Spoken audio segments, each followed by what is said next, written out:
A 3 by 3 orthogonal matrix whose first two columns are these two, then matrix आपसे पूछा गया है कि जो ऑर्थोगोनल मैट्रिक्स ए है वो क्या होगा। तो यानी कि इसके फर्स्ट टू कॉलम्स की एंट्रीज तो हमें गिवन है, लास्ट कॉलम की एंट्री हमें फाइंड आउट करनी होगी। तो देखिए आपको लास्ट कॉलम की एंट्री फाइंड आउट करने के लिए यहाँ पर कुछ पॉइंट आपको याद रखना होगा। एक पॉइंट तो आपको ये याद रखना होगा कि रो या कॉलम को, कोई भी एनी टू रो या कॉलम को अगर उनका डॉट प्रोडक्ट लेते हैं, डॉट प्रोडक्ट उनका जीरो होगा, यानी कि उनका जो डॉट प्रोडक्ट होगा वो इक्वल टू जीरो होगा। और सेकंड आपका होता है कि रो या जो कॉलम वेक्टर होते हैं, रो या कॉलम वेक्टर, वो यूनिट मॉडुलस होते हैं, यूनिट मॉडुलस। तो यहाँ से हम इन दो फैक्ट को यूज करेंगे और इसके हेल्प से हम मैट्रिक्स फाइंड आउट करेंगे। तो जैसे कि हमें गिवन है कि यहाँ पर जो फर्स्ट टू कॉलम्स हैं, हाफ, वो सॉरी 1/√2 प्लस 0 और 1/√2, फिर है -1/√3, -1/√3, और फिर से है 1/√3। और सपोज करो ये लास्ट कॉलम जो है मैंने इसको एबीसी कॉल कर दिया, इसकी लास्ट एंट्री एबीसी है और ये जो बना इस तरह से मेरा मैट्रिक्स ए है। तो अगर ये ऑर्थोगोनल है तो आप इसमें बाय डेफिनेशन भी फॉलो कर सकते हैं, जैसे कि आप A transpose equal to A transpose A, या आप इसको देख सकते हैं कि A inverse equal to A transpose, उसकी हेल्प से भी आप इसको फाइंड आउट कर सकते हैं। लेकिन मैं उसका यूज नहीं कर रहा हूँ, मैं जो मैंने आपको फर्स्ट टू प्रॉपर्टीज बताई उसको यूज कर रहा हूँ। तो किन्हीं दो रो का या यूनिट मॉडुलस होते हैं, तो फर्स्ट रो से क्या आएगा, फर्स्ट रो से आएगा 1/2 plus 1/3 plus a square equal to 1। तो यहाँ से ए स्क्वेयर का जो वैल्यू है वो क्या होगा, 1 माइनस यहाँ से आपको मिलेगा 3 2 नीचे 6 यानी कि 5/6, तो -5/6, तो यहाँ से मिलेगा 1/6, और ये इंप्लाई कर देगा ए का वैल्यू प्लस माइनस √1/6। यहाँ से आपको ए का वैल्यू मिल गया है। ऐसे ही मैं सेकेंड रो के लिए लिख रहा हूँ यूनिट मॉडुलस, यानी कि 1/3 plus b square equal to 1। तो यहाँ से क्या मिलेगा मुझको, बी स्क्वेयर इक्वल टू 2/3, और यहाँ से जो बी का वैल्यू मिलेगा वो मिलेगा प्लस माइनस √2/3। तो ये मिला। ऐसे ही मैं सी के लिए लिखूंगा, यानी कि थर्ड रो के लिए लिखूंगा 1/2 plus 1/3 plus C square equal to 1। तो यहाँ से मुझको क्या मिलेगा, C square equal to plus minus 1/√6। ये मुझको यहाँ से सी का वैल्यू मिल गया है। अब मुझे ए बी सी मिल गए हैं, लेकिन मैं जो कंफ्यूज हूँ वो इसमें हूँ कि प्लस साइन लूँ या माइनस साइन लूँ। तो देखिए यहाँ पर अगर मैं पॉजिटिव साइन लेता हूँ तो यहाँ पर ए का वैल्यू, मैं इस मैट्रिक्स को एक्चुअली फिर से रीराइट कर देता हूँ, 1/√2 और ये 0 1/√2, और यहाँ पर है -1/√3, यहाँ पर अगेन -1/√3 और 1/√3।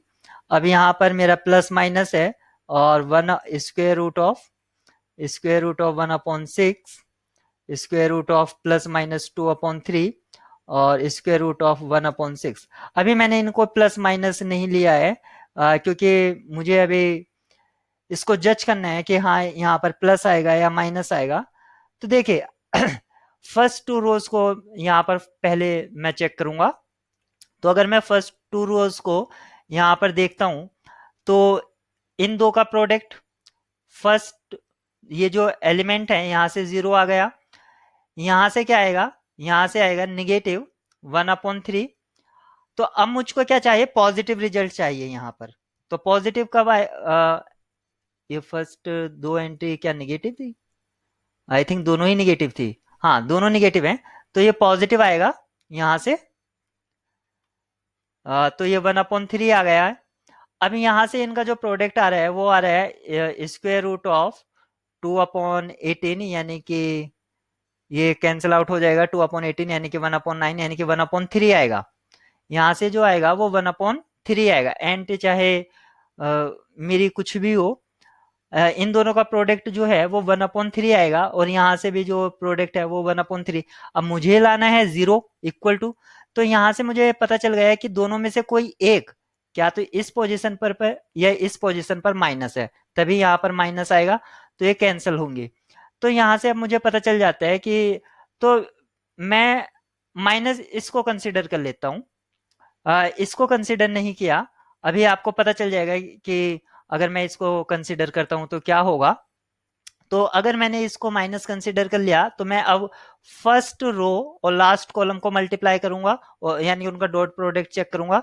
तो यहां से जो मुझको मिलता है वो मिलेगा 1/√12, वो भी निगेटिव, और ये तो जीरो हो जाएगा। ये मिलेगा मुझको लास्ट, यहाँ से जो मिलेगा वो पॉजिटिव मिलेगा, यानी कि 1/√12। तो ये सही बैठ रहा है, यानी कि यहाँ पर निगेटिव लेना चाहिए हमें। अगर मैंने यहाँ पर निगेटिव ले लिया है, तो इसको मैंने पॉजिटिव लिया है, तभी इन दोनों का प्रोडक्ट जीरो आया है। अब लास्ट को और फर्स्ट रो को फिर से चेक कर लेते हैं। तो यहाँ से जो मिलेगा मुझको, फर्स्ट से मिलेगा मुझे 1/2, इन दोनों का डॉट प्रोडक्ट, फिर मुझको मिलेगा -1/3, और फिर मिलेगा, अगर मैं इसको प्लस कंसिडर कर लेता हूं, तो निगेटिव ऑफ 1/6 ये मुझको मिलता है। तो मैं देखता हूं इसको, ये क्या आता है।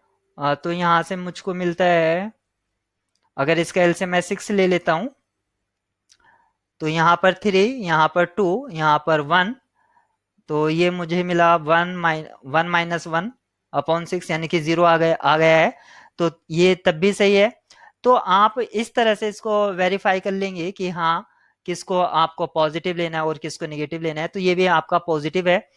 तो आप चाहे 2 रो या 2 कॉलम को मल्टीप्लाई करिए, और उससे आपको पता चल जाएगा इसके साइन के बारे में। तो बस साइन में यहाँ पर थोड़ा सा प्रॉब्लम है, मतलब जस्टिफाई करना, बाकी ये आसान है क्वेश्चन। अगर मैं किसी वजह से अगर यहाँ पर पॉजिटिव साइन अडॉप्ट कर लेता हूँ, तो यहाँ पर किसी भी तरह से नेगेटिव से इन दो रोज का जो प्रोडक्ट है वो जीरो नहीं आएगा, क्योंकि इन दो का जो प्रोडक्ट है वो पॉजिटिव आएगा, और इन दो से जो आएगा यहाँ से तो जीरो फॉर्म हो जाएगा, लेकिन फिर इसमें वो शायद प्रॉब्लम करेगा क्या, क्योंकि ये मैंने पॉजिटिव ले लिया है, तब यहाँ पर निगेटिव और ये पॉजिटिव, आई थिंक पॉजिटिव भी ले सकते हैं, लेकिन मेरा इससे ये ट्रू हो रहा है। तो मैं इसी को, मतलब आप चेक कर लेना वो क्या है, आइडिया मैंने आपको यहाँ पर दे दिया है।